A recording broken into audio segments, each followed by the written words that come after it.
It's also a great honor to be on this panel with Professor Hoppe. In line with the topic for this panel, I'll just briefly discuss how I ended up becoming a lawyer, because I guess it all goes back to Rothbard as well. Well, we all had the privilege of studying under Rothbard, and I'd actually left Brooklyn Polytech to follow Rothbard out to Las Vegas.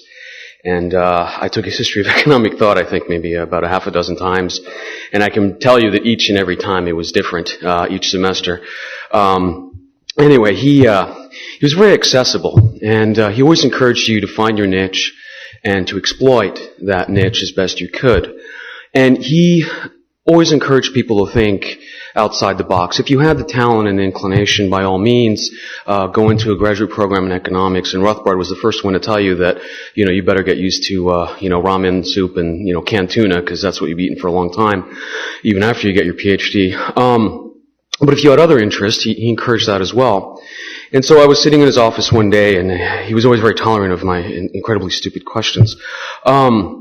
And I was asking him, what should I do for my senior thesis? I wanted to do a senior thesis. And we go back and forth, and then finally he's like, well, you have a second major, don't you? I said, yeah, I'm accounting, economics, accounting. And he said, well, do something on accounting. So I ended up doing a senior thesis on activity-based costing and Austrian Economics. But what remained with me from that is that you don't have to do the PhD. And trust me when I say that all of us in Las Vegas, when Professor Rothbard passed away, we're all confronted with, okay, we have to stop being groupies now. We have to go out and do something, right? And some of us went into PhD programs, like my good friend James Yowie, and others of us did not have that kind of courage. So we had to do something else. Now, so of course, one day I'm sitting at Arthur Andersen, grinding away on taxes, and it occurred to me, like, what the heck am I doing here? What would Murray say about this? I mean, am I ever going to achieve glory filling in blanks? And so I decided, no. With the encouragement of Jeff Barr and other people, including Professor Hoppe, I decided to go to law school. All right, so this is how I ended up going to law school. Now, flash forward, first year of law school, by the way. If anybody does law school, I assure you that the first year is probably the best, because there they challenge you the most. They introduce you to a new way of thinking, and as Hans would say, it's essentially applied philosophy and logic. So that was probably one of the best years of my life, because I was what they call a gunner in law school. So basically I would be constantly engaging the professor, much to the relief of fellow students who then didn't have to get called on for the cases. If I ever missed a class, people would go running the hallways looking for me, like, where's Lee? Anyway, so I graduate law school, and I was fortunate enough to get a position as a law clerk to a newly created department in Clark County, which is the largest county in Las Vegas, and it's business court. And you can imagine, as an Austrian, being a law clerk to the first business court judge in Las Vegas, it was absolutely the best possible job you could have, because I got to see the law in action every single day. And we were also, at the time, probably one of the busiest courts in the country. So the sheer volume of stuff that came across my desk was absolutely amazing. And it was gratifying, because, my small way, by doing research and doing the bench memos and whatnot, I was able to contribute to liberty in one way or the other. And my judge, thankfully, was a really smart guy, but more importantly, he had that, like Ronak would say, he had that quality where you could kind of look past everything and say, all right, this is the good guy, this is the bad guy, let's figure out something that's going to work. Let's flash forward a little bit more. So this judge decides to retire about 2 years later, and I asked him, and I don't think he would object to me saying this publicly. I suppose, why would you leave the bench? You were doing such a great job, and he was extremely popular. And the answer was, well, yeah, when I'm wearing the robe, I'm just making people do, what I'm telling them to do. But when I'm wearing my suit as a private mediator or arbitrator, which is what he does now, they're coming to me voluntarily. They are submitting, in effect, to me on a voluntary basis based on my reputation and whatnot. And the significant difference between the robe and the suit kind of plugs into what Jeff Barr was talking about. And here I'll pick up on the intent stream that he'd started. When you read, whether it be Reinach or Hoppe or Guido Husmann or even Kinsella or Bloch or anyone, there's a lot of talk about, like, what would be the appropriate libertarian, jurisprudence and system and whatnot. And, the one question that doesn't get asked very often, and Jeff and I we've been going back for a century too. No, anyway, we've been going back and forth for probably about as long as we've known each other about all these topics. But this intent stuff has just been driving us nuts for years now, and we've confronted Hoppe with that too on numerous occasions. The central question is, okay, there's no doubt that as a libertarian, you believe in negative rights, right? The right to exclude, the right to preserve, right? This is me, this is my body, this is my property, leave it alone, no touchy, that's fine. And we all know that on the other side, they tend to be more positive rights. Oh, I want that stuff, and, I want your, body, or whatever the story is in slavery.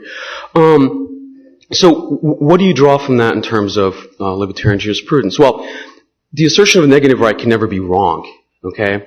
In other words, if you take my stuff and I take it back, I cannot possibly do wrong per se, as long as I'm trying to get back what was taken from me. So conceptually, that's not a problem. Where it gets difficult, like Jeff was saying, is, what about punishment? And I can assure you, sitting on the bench, not sitting on the bench, means I sat next to the guy, I didn't sit on the bench, but, and I sat through tons of trials. I've done a lot of trials myself. I've done a boatload of jury trials and whatnot.